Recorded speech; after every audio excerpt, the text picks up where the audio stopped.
I would like to call to order the October 18th, 2022 meeting of the Library Board at 5:04 p.m. Everybody would please rise for the Pledge of Allegiance. I pledge allegiance to the flag of the United States of America and to the republic for which it stands, one nation, under God, indivisible, with liberty and justice for all. Brittany, would you be so kind to call the roll? Yes, all right.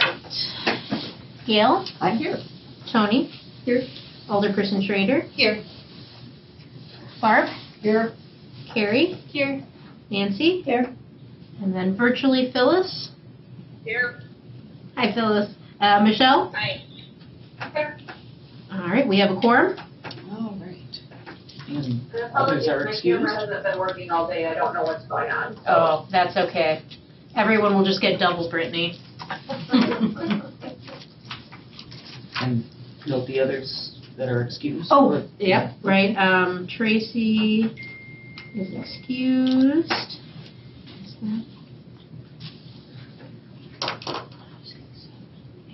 Who am I missing? Is there anyone else who's not here? I don't think so. I heard them before.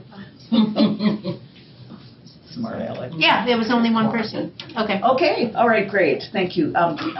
Please make a comment on the statement of public notice. The meeting was noticed in accordance with the open meeting law. All right, thank you, Brittany. No one is here that I can see for public comments, so we can move forward to the consent agenda. Looking for a motion to approve the minutes of September 20th, 2022, as well as the September 2022 financials. Motion to approve the minutes and the financials. All right. I'll second that. Thanks, Nancy. Okay, anybody have any comments?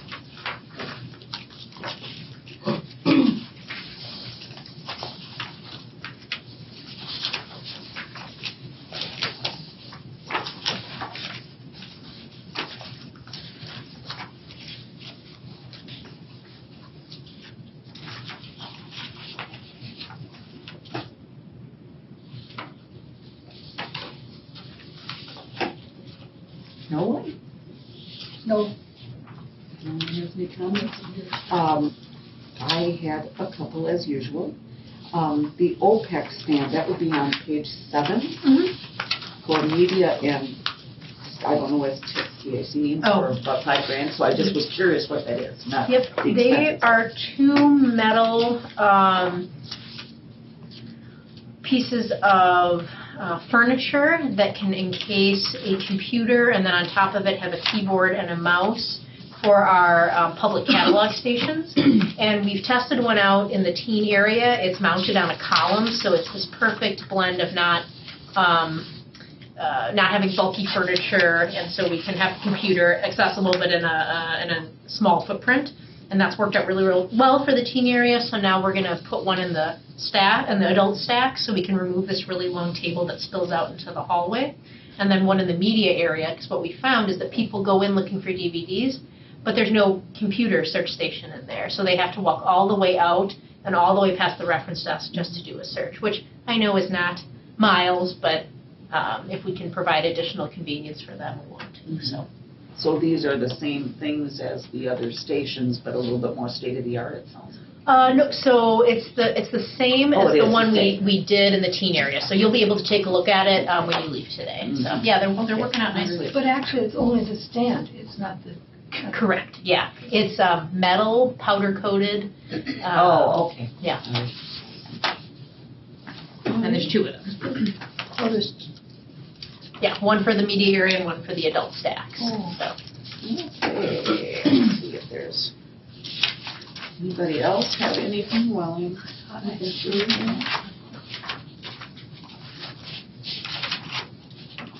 I noticed that overtime, we really haven't had any. And I thought maybe we were going to dip into that for the RFID, but so far haven't had to do that. So the way that overtime works is staff can take comp time or they can take overtime. Staff traditionally take comp time. However, regarding the RFID, any staff who are getting extra hours for that are the part-time staff, because I didn't want to put pressure on full-time staff to be working above 40 hours a week. Now, what happens, because they work less than 40, it doesn't hit the overtime line item because it's not overtime according to a HR 40 hours a week. So what that means is it hits the salary and wages line item. Now, if we never had any vacancies during the year, if, everyone, then we would be over in salary and wages, and I would use the overtime budget to offset that overage. I actually don't think that will happen this year, So yeah, we are using some extra overtime hours, but it's just hitting salary and wages given that it's part-time staff. Okay. It's a good question. Well, thank you. And then on the page 10, it looks like, on the revenue page, it looks like the main chunk that we're missing is the system payment, because otherwise we're looking reasonably good except for the library fines. Yeah, so we will get that other half before the end of the year. Mhm. So it's not like we will meet that revenue line item. Kind of looks like it. Yeah, and our revenue's doing really well otherwise. Yeah, the library fines, I don't know how to feel about it in that, obviously it means people are returning things and that's good. It maybe means we have to right-size what our expectations are for library fines. As we've, we have the app now, which makes it so much easier for people to renew items. We have better notification systems with texting and email. And so, that is a good thing, for our patrons, that they're more able to be up to date on what their accounts look like. And it's not revenue we need. The city does not ask us to meet a certain revenue goal. Correct, yeah. Okay. Last call for comment. I'm not hearing anything from... So I do have a question. Lost and damages, I think at one time we talked about you recover part of that. Is there any line item for what you recover out of the lost and damage? So if you look at, right now, year-to-date, we're at 2,102. Mm-hmm. So that is the amount that patrons have paid to replace books that they've lost or damaged. Okay. So they pay that. We then purchase replacement copies if the item needs to be replaced, but it comes out of our materials expense budget. So do you have some that you don't recover? Does that appear anywhere you're lost as a loss? correct, yeah. I mean, there are some accounts people just choose to not come back to the library, and their accounts are, frozen, and that's very sad. Of course, we don't want that, but Yeah, 'cause that's like a big, I don't remember in past years seeing that kind of percentage. that so- feels higher than it was last year for certain. And I'm among them. I had a library book on top of my car, and I drove off. Oh, no! And then I drove over it. So I now own a slow cooker book that has tire marks. I haven't told the staff this yet, but aside from paying for it, I feel like I should, as additional compensation, make whatever recipe has tire marks on it and bring it in. So it happens to the best of us. There you go. It's usually sunglasses, though, not books, right? Yes, I know. And my daughter she gasped, like, there's a book in the road. I'm like, that's awful. And then I went, that book looks really familiar. Oh, no. Oh, that's what being busy is. Yeah. Very observant daughter. So, anything else before we call for the vote? Okay, all those in favor of the approving the consent agenda, please signify by saying aye. Aye. Any opposed?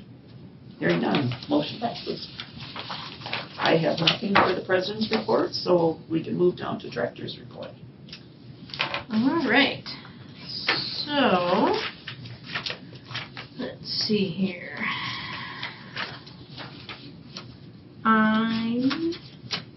We've had some really fun adult programs, the Lizzie Borden, the Ice Age Trail, those were all fun programs, have some great ones coming up.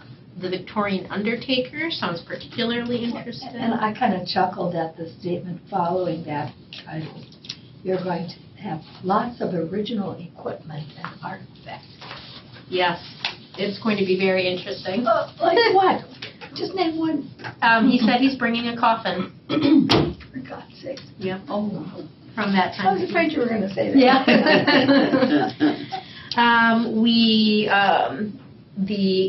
The elementary school club that meets after school, Atlas, they helped take out or close out the community garden, over 400 vegetables. So really very proud. cool. Were you guys in attendance? That's Karen? amazing. Nice. It was cold. Okay. That was a very cold night, so thank you for being a part of that. And over 400 vegetables and herbs went to the food pantry, and it was, people just volunteered all summer to tend to it, and they took a lot of ownership in it, so we're thrilled that continues to be a good experience for everyone. We're doing some teen programs with the new VR goggles in the new teen area in October and through December. And we have our Friends fundraiser coming up, the mini golf one. So help spread the word about that, because that helps boost our revenue Do you through the know, Friends. is there a limited number of people that get to do that? The mini golf? Yeah, so we have sign-up times, and we're trying to keep it in slightly smaller groups just because the pacing of mini golf, how it works, people can get clogged up if you start too many people at one time. Right. But, that being said, I think we're trying for groups of 4, but if someone was like, but I have a family of 5, we certainly wouldn't turn away little Timmy, or whoever. So, I think that if you're curious, can my group sign up, I would just call and ask sort of what you can get. But yeah, we're, how stressful it gets on the golf range. If there's too many people stacking up, it becomes a challenge. So we'll, that's how they're working. And it's, it's the first year we did it. So I'm sure we'll learn a lot from it and decide ultimately if it's a viable fundraiser moving forward or not. So. Yeah, any other questions? We had lots of new library cards made this month. That was really I exciting. have a question on the third bullet. Yes. Our audience, our new residents, how do you get those? Do you get that from the chamber? That's a great question, yeah. So we actually get it from the chamber, but it turns out the city gives it to the chamber, and so we just realized we can ask the city for it directly. No one ever thought to ask how we were getting it. Michelle thought to ask this month, and Okay. yeah, so the city provides that, so. Thank you. And I see that there's a new library brochure. Yes. Oh, stop by the circulation desk and ask for one. Oh, It is okay. beautiful. It has so much information, but it's done in a very design-friendly way. So this is part of some of our marketing efforts to try to make sure that people are maximizing their library experience. We always hand it out with every new library card that's made. And so this will be definitely stepping up our game in terms of people knowing exactly what's available to them. But yeah, I should have brought some to the meeting, but please stop by on the way out and pick one up. And I thought it was funny, I bought a house over the summer and I got a welcome packet from the library last week with the brochure in it and all the information and get a card. I was like, oh, I guess they didn't check it. No, actually we did, Michelle. You were our test case, actually. Because we were talking and I'm like, but wait a minute, Michelle moved from within Muskego, so what do we do? Because you got a letter that was slightly different in language than other letters. So now I have brand new to Muskego and Muskego to Muskego people, so you got a slightly different letter, but you'll have to let me know if it enticed you to come to the library. Really did. I really appreciated it. Hey, that's wonderful. Yeah, that's awesome. I'm glad you got it. And item number 6, congratulations. Oh, thank you. 5 years. 5 years. Whew. Yeah. We did it. Okay, let's see. I never know exactly where the monthly statistics fall in. That's technically part of your report, Correct. isn't it? Yep. Okay, yeah. Anybody have anything on those? No? The library visits are encouraging. I can mark that one off, so. Yep. But of course, we're coming back from a really high number too, based on Yeah. pre-pandemic. Okay, anything else for Brittany? Hearing nothing, unfinished business, I see nothing under that topic, so we can move down to new business, which is a discussion of trustee training, policy writing, and collection development. And that, I'm assuming, would be the group that begins on page 16. Yep.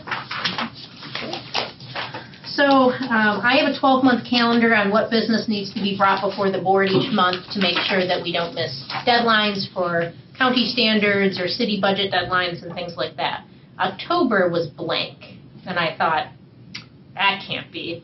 So I thought it would be a good opportunity for us to do a little trustee training, because aside from when I meet with you all during trustee orientation, we don't really have time. We're a busy board. You guys make a lot of decisions and evaluations and improvements to the library in any given month. So I thought we should take this opportunity to do a little training. This manual comes from the state, so every library has access to it in the state, and they're best practices, so we certainly don't have to mimic it in its entirety, but these are what public library experts say is good information for trustees to have as they serve their terms. And so I picked out 2 chapters because, and then I'm going to pull up a beautiful PowerPoint that I made based on it. So now let me see here. So those of you who are on Zoom, actually, you probably can't see my, hold on a second. I'm going to share my screen. One participant share. Share screen. There we go. Share. Let me know, Michelle and Phyllis, can you see my PowerPoint? Yes. All right, beautiful. Okay. So, like I said, these are chapters 10 and 23. The full handbook is online if you ever felt excited about reading 75 pages about library trustee work. It was created by the Department of Public Instruction. And the intended use is for during orientations, and you may not recall, but I have a green PowerPoint that I typically show at orientations, and it would sort of chart out, like, what is the library director's role, what is the library staff's role, what's the library board's role. That came from elements of this manual as well. And so I use this to help with orientation of new trustees, and then continuing education when we have time. And it's been a while since we've had time, but here we are. So Chapter 10, which started on packet page 16, I'm just going to pull a few things out from it because I know you read it. The Wisconsin state statute says that public libraries should have reasonable regulations in order to make it beneficial to the greatest number. And basically what that means in layman's term is just got to have some rules so that it's not chaos and people can enjoy the library, right? And the library board can exclude use of the public library to people who violate those regulations. Because it's a public library. People should have access to the public library. But the statute's also saying if you violate those policies, you can be asked to leave. So.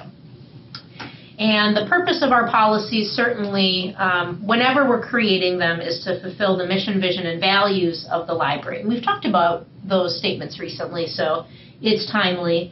And I just pulled out some words from our mission, vision, and values. So when we're thinking about our policies, how does it help promote, protect, and encourage our community space? How does it promote the exchange of ideas? How does it promote the fact that our mission says we're going to offer a wide variety of materials and programs? How does it support the materials and services that we need to make sure are open and available to everyone, and that it supports inquiry, people asking questions and being able to get answers to their questions? So these are elements from our mission, vision, and values, and then how do we develop policies to ensure that we protect that for the community? So the role of the library board, this is a separate part of the statute under powers and duties. It says that the library board develops policies for the library as part of their administrative duties. So it specifically calls out that this is where it takes place. It doesn't take place anywhere else except for here with this group. And then you appoint a librarian, in this case me, who then appoints other people, me hiring the staff, in order to make sure that those policies that we've worked on are then carried out. And if you ever wanted to read Chapter 43 about libraries in the state statute, it's there. Actually, we did that a couple of years ago. Did we? No, I did. Oh, you did? online. Oh, good for I don't you. remember if you sent the information. Oh. Yes, we did do that. I have a question though before Yeah. you go any further. As soon as new people are hired, New staff or New new staff. trustees? new Okay. staff, Uh-huh. are they aware of this? You Or know, is this are they only aware of trustees? Chapter 43? I don't know how good of a job I do at explaining Chapter 43. I mean, I tell them certain things like the library board's responsible for policies and that, you know, the library board is the policy administrator for the library. So actually at the last in-service, we had a whole session devoted to the role of the library board trustee, how you guys get appointed and things like that. So, and I told them that it was in reference to a state statute. But I do think that I could always do better at continuing to educate on that part. But my comment to that, and I bet you all agree with me, I'm treated like royalty when I walk in for my packet. Oh, good. I love that. I love Gee, that. I don't think they treat me like Oh, come royalty. on. No, I'm teasing. Well, you are all important, as are all of our patrons. All right, so a good policy then, as we think about the policies that we've been revising in the past and the ones that we're going to revise in the future, it has to be clear, right? Because if it's not understandable to our patrons, if we're using lots of lingo or acronyms or anything, then it's how are we going to expect our patrons to understand it when we talk to them? Is it reasonable, right? It can't be ridiculous. Well, this policy is that only people with yellow shoes can use the library. I mean, it has to be reasonable and enforceable, right? It is very difficult if you give a staff member a policy to enforce and it's impossible for them to be able to enforce. It's too complicated. They have to, you know, if they're talking to a patron, they have to fill out a 50-page form, but they're also trying to talk to the patron. It's very hard to enforce policies. It has to be enforceable. And then, of course, is it legal? We have to make our policies legal, which is why I always show a draft to the city attorney before I bring it to you all. And if we made any really big changes, I would go back to the city attorney and say, does this change anything, or can we move forward? So these are three things we should always keep in mind when we are editing policies, when we're creating new policies. And this is all at City Hall as well as here at the library. In what way? The duties of trustees. So, I mean, I think a lot of, you know, how to create a good policy, if we're talking about municipal code, like, I think similar rules apply. It needs to be clear, it needs to be reasonable, enforceable, is it legal, all those things. So, yeah. Thank you. All right, so that first part that I talked about was all that I pulled from Chapter 10. And before I move on to Chapter 23, were there any questions about Chapter 10 that you guys wanted to discuss? No.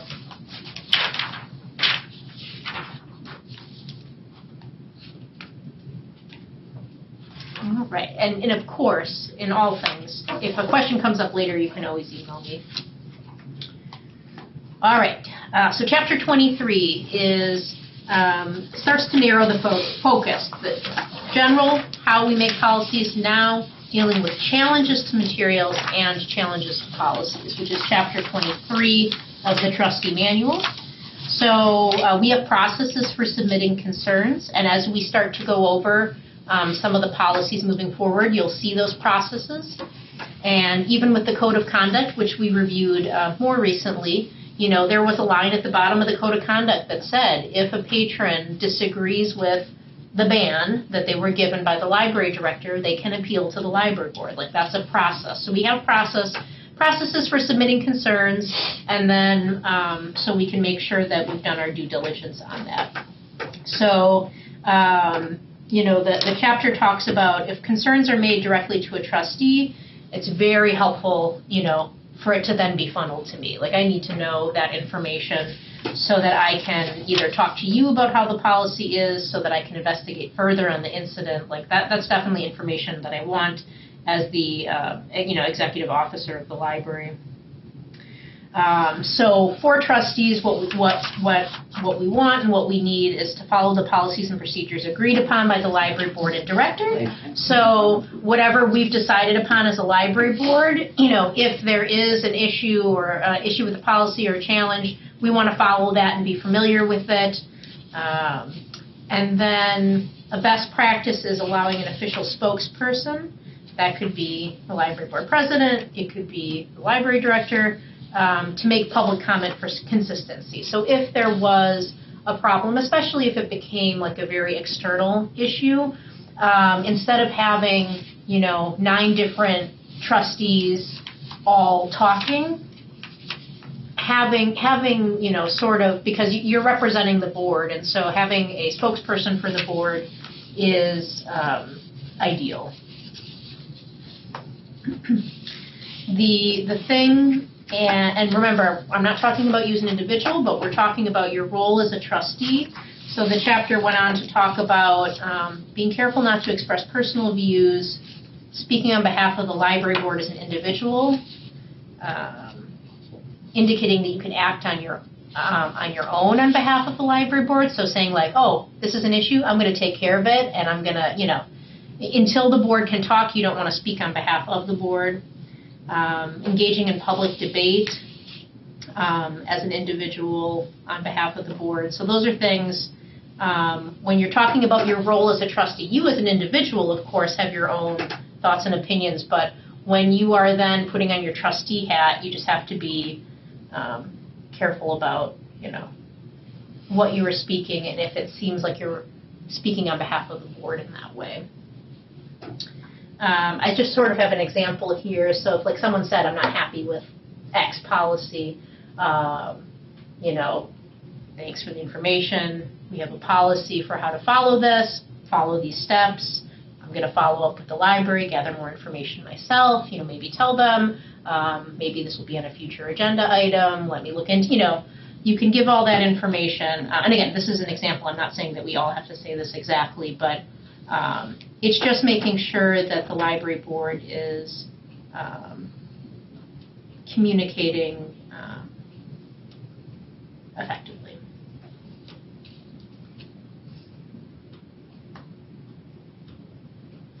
So current events. So why did I pick these 2 chapters specifically for training? So all of our policies are posted on our website under the About Us section. So at any point, if you're curious, what is this policy about? Like, let's say someone did give a complaint. I can't believe that your code of conduct policy doesn't allow X. Our policies are all there, accessible for our patrons, but also for you as well. So they're there. Our 2022 action plan. So why I focused on policy development for our training is that was one of our action items, to review all Muskego policies and bylaws and identify gaps. And moving forward, there's going to be a routine review cycle established for all policies. So I picked 5 years. We don't want to overdo it because then we're just constantly busy revising policies we just looked at. So I have a spreadsheet now that has all of our policies, the ones we've looked at, and then the timeline for when they come back to the board, so that we won't have policies get out of date again. And then, as I mentioned before, policies being updated will be reviewed by the city attorney to confirm that legal part of it. All right, and just to pat ourselves on the back a little bit, in the last 3 years, 2020 to present, we've updated all these policies. So we've been working on that action plan. All of these have been looked at and reviewed. And in fact, we've created a new policy. That doesn't happen often, right? That where we've found a gap and in the public comment policy. So that's pretty cool. You guys were part of creating a new policy for the library that didn't exist before. And then next steps. And, we can use these chapters about policy development to help us because we have more work to do. These are the policies that have not been looked at in the last 5 years. So we will be continuing to address those in the coming months. It's going to take a bit of time, right? I don't want to stack us with like 5 policies in one, board session, but just know that these are the ones that we will keep working with. I like your graphics. Oh, thank you. I worked very hard to find it. Yes. Did you just pull those off like something, or do we have like a lot of graphics that the library owns? I liberated them from the internet. I see. So, any questions about Chapter 23? I would just make a comment too, how if the public asks us a question about something, I've had an experience being on a board in the past where media had called. Sure. Yep. And caution you not to speak on behalf of the library if anything ever came up. Yeah. Where you got a call from a reporter or something because you're on board. Yeah. They do. That can't happen. That is such a great point. I thank you so much for sharing that. Absolutely. And I mean, not only do we not want to give wrong information, but we want to be consistent about the information we give too. And so I think that official spokesperson redirect to the official spokesperson, and you want to make sure that you're giving the right information. It's not being evasive; it's wanting to be correct. And we don't have to talk about this today, but I think the next time we work on a policy, one of the things we can talk about is who would you like to be the official spokesperson. And that's not to say that the spokesperson would just decide what they want and say what they want. They're speaking on behalf of the board, and so they would get direction from the board. But, you'll want to decide who do you want that to be as a media contact or as a, Does that mean like a media, like if the media calls as well, or is it just inside that particular meeting or public hearing or whatever? So I would say outside of the confines of the meeting, because once we're in a meeting, the board can speak. You are there in your role, serving on the board, and then if something comes up and it's public comment and it's on the agenda, because remember our public comment policy has to be on the agenda, at that point you are all here in this room serving in the role as the trustee, in that moment speaking as trustees. It's sort of when we get out into the world and things happen off trustee hours that things can be inconsistent or people can get caught off guard. And again, we want to make sure that we're giving the correct information and being consistent and being on the same page and not saying, and not speaking on behalf of the board or seeming like we're speaking on behalf of the board, because those things can sort of, it can be a domino effect. So I would say like it's, let's say it's tomorrow and something comes up. Well, the board's not going to meet again for another month, but what if conversation is happening, right? We want to be able to make a statement or refer people to information, and who is that person? And the manual said typically the board president or library director, but, certainly I think we should talk about who we want that person to be. Or does that president want that responsibility? Right. And, I mean, I'm happy to take that role, but I just want to make sure that that is something that you are comfortable with me taking on. So, Yeah, I would think you would be the I would say. person knowing. Right, all that's especially going because on. it probably wouldn't happen the day after we discuss it. No, wait, Yeah. Yeah. Well, So, and just by virtue of being here every day, your knowledge of the Right. library and operations in it is going to Right. be deeper than ours, perhaps even in the collective. I would think that would be logical, but if I may. I think we're all good with it? Oh, yeah. Yeah, okay. Anybody not? yeah, we're not really voting, Yeah, but I it's mean, like, just so- it seems kind of standard, but if anyone had any concerns, talk to me off meeting, and I can either bring it up as a formal vote or discussion point if there was, conflict or differing opinions And I about it. guess We can talk depending about on it. the circumstance, if it is a board issue, then you could say, hey, you're, and then the Yep. board member the designee, I guess you'd call it, that would be up to you, and then go to that. And she also has the most knowledge of everything that's happening. That's why I said, you know, you have the deeper knowledge collectively of the library, but if a board member would be necessary, given Sure. an event, then, you know, we could go that route. But you did say something, and maybe I misunderstood you.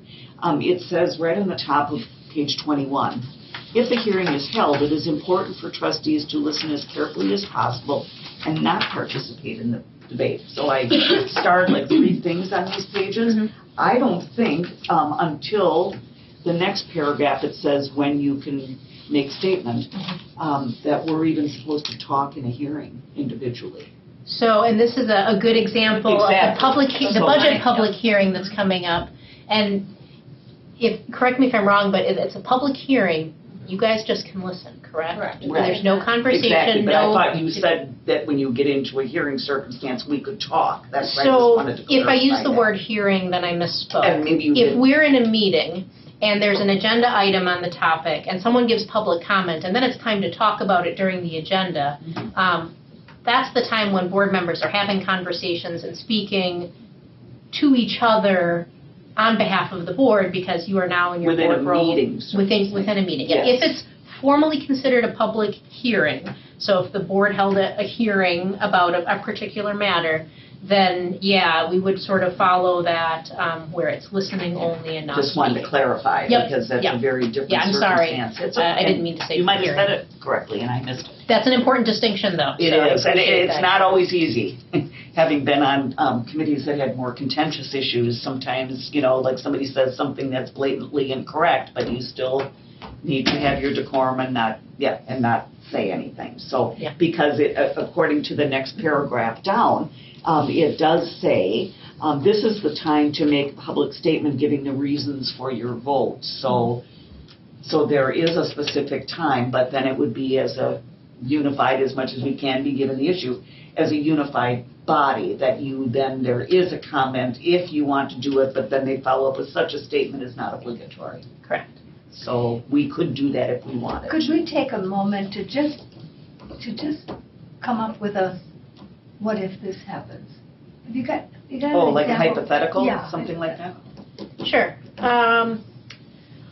Hypothetical, there's a book that's challenged at the library. You want me to run through the whole sort of? Well, I have a meeting at 6:30. Yeah. so All Not right. till 9 o'clock. All right. So if a material is challenged, let's say they come to you and say, I don't like this book at the library. What I would hope, at least based on the best practices of this, is that you would redirect them to the library, because we have a policy that says how to handle challenges. They would come to the library, they would fill out the paperwork. I would do my process, which is evaluating the item with a team of staff. I give the information back to the patron. If they are satisfied with the decision that we made or the work that we did, it's done. If they're not satisfied, the policy says they can appeal to the board. And so then it would go on a future agenda, and then the board would hear public comment on it, they would make a decision, and that would be it. And so that's sort of how that process And hopefully then the board would read the entire text Yeah, there would to be, see if the complaint is even valid. there would be time to make sure the board could evaluate so that they could come up with a decision. Yep. Okay. I think that's so edgy right now because there's so much with wokeness and, all that stuff that's going on that you may be offended by something in there that doesn't even occur to me. Yeah, and that sort of goes back to our, are we fulfilling the mission to support inquiry and a variety of materials, yeah. So, and we do have the collection development policy coming up, so.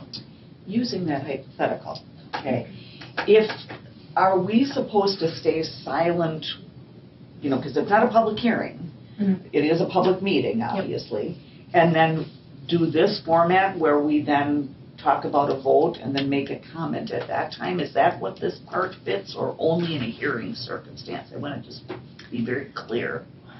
So, I think there's a couple of ways it can be done. I think some libraries hold hearings because they just want the information, right? So it's a public hearing to talk about X. Let's say it wasn't a challenge to a material. Let's say it was a challenge to the code of conduct policy.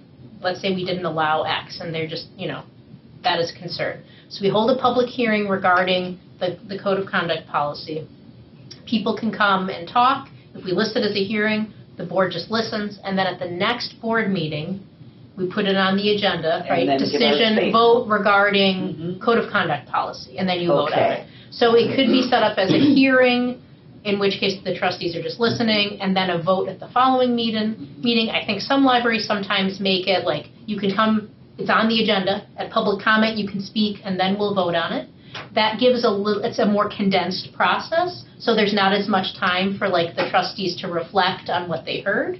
So, So if that person appeals to us, that is going to be in this traditional setting where we can have conversation back and forth. If you don't set up a public hearing, correct. then we do have that option to speak back and forth. You would have the option to speak back and forth, but during public comment, you just listen no matter what. Okay. Then if it's on the agenda, because again, our policy says that they can only speak on it if it's on the agenda, so you listen during public comment, then we start, so if you notice public comment is under the statement of public notice, then we go to the consent agenda. So you listen to what they say about the policy or the material or whatever, then we vote on the consent agenda, we go through the director report, and then we get to the agenda item, and then the board can just start talking. And from what I've seen in council meetings, at that point, the board can just talk. The public has spoken. Mm-hmm. Now, And sometimes we call them back up. exactly. Okay. If there's additional questions, the board could choose to invite them to the public member to the floor to say, can you tell me again what you said about X? But that has to be an invitation. Like, I think that's alderperson Trader. You have to formally invite them back to the floor, Correct. right? Like, it can't just all of a sudden be this conversation. Mm-hmm. So, And then does the board have to be in total agreement? No, it's a majority, well, Majority? for the older. that would seem to make the most sense to Okay. me, too. Yes, the majority. How many times might the agenda item not be in the same time as the public comment? Because if somebody comes here, public comment could be on anything. No, it can't. It So the cannot. public comment policy that we passed a couple meetings ago said that you can only give public comment on something that's on the agenda. So then you can ask yourself, well, how does it get on the agenda then? And the way that it gets on the agenda is that they give feedback to the library director or to a trustee, right? So if they come to me, if I'm hearing like, oh, this is a big issue, we have to talk about this, I'll put it on the agenda.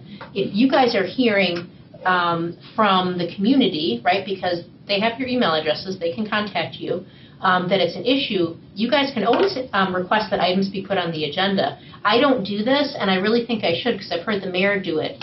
There's a line in there and your guys that says, are there any new agenda items you want for the next meeting? I actually thought that was a really great idea. I've never heard that before. So if you guys were hearing things, you could say, hey, I think we really need to talk about this, and then it gets on the agenda. So if someone walks in from the street and they just would like to make a comment, hey, you guys are doing a great job, do we have to set up an agenda item for that comment? That is the way we've written the policy, and that is the way the city has their public comment policy set Yeah, up. because otherwise you could just have people walking in randomly. Yeah, and I can spouting guarantee you, off. nobody's going to come in here and say you're doing a good Yeah. job. No, I'm Come just in here using that as an with example, conviction you know, about I mean, something, because right? it would seem like a ludicrous thing to set up an agenda item Yeah. to talk about we're doing a And good job. things that are That's- ludicrous are not going to get on the agenda. Yeah. At least not with the, where I had it. Just, in I'm used to Alderman. people just walking in and signing a form at the time and making a public comment, like when I was But on the even with the school CDA board, and you that kind of can't thing. speak about something that's not on the agenda. When you come in and you sign that card, it has to be. That was so interesting, because I served on the CDA for many years, and we used to let people comment. If it was something that was just a small thank you, in the positive impact story in the director's report, if they told you before the meeting, that could come in Learn something there. new every day. Yeah, I certainly want to get that information, and that would be beautiful if they'd come to give us that information, but maybe they could email you guys independently, or, you know, I know some people like to meet with their older people, so they could actually say, like, hey, you know, Nancy, I'd love to meet with you and talk about how great the library is doing, so. Well, maybe that was a poor hypothetical, but I mean, it just seemed like a ludicrous result to just say, you know, if somebody came in and wanted to say something nice, we have to wait till it's on the Yeah. agenda. What it does is it makes sure that the meetings are Orderly. formal, orderly, respectful, organized, and what the board wants to discuss. Well, because I would just give a hypothetical. If you just let anybody talk randomly, you're going to get a can of worms. Right, it'll be pandemonium. I mean, if That's you let just someone the come way in I and give always a good remember it. comment, then the people who want to give the bad comments, they'll say, well, why can't we come? You know what I mean? So it's just Yeah. the way to do it. But certainly, you know, if you hear things and if there's something you feel the board should discuss, please let me know, or contact Gail if you'd like that to come through Gail. And then it'll be President. on the agenda. Yeah, I mean, I think as long as it's I like that. not Brittany should wear red shoes every day, you might get shut down with that one, Nancy, but as long as it's reasonable board business. All right. Have you had many material challenges? I always do that. Yeah. Hard head. Not since I've been here, not recently. That's amazing, isn't it? Mm-hmm. When you think about it, 5 years and you haven't had any challenges. Content or. Anything else on these things? Thank you for providing that. I do have someone that questioned me about the Muskego Book Club. Is there any affiliation with the library? Muskego Book Club. So there's a couple of, there's Between the Covers. Yes, it was that one. Okay, that is run by the Friends of the Library. So that's nothing to do with, I mean, they use one of the public meeting rooms like any group could.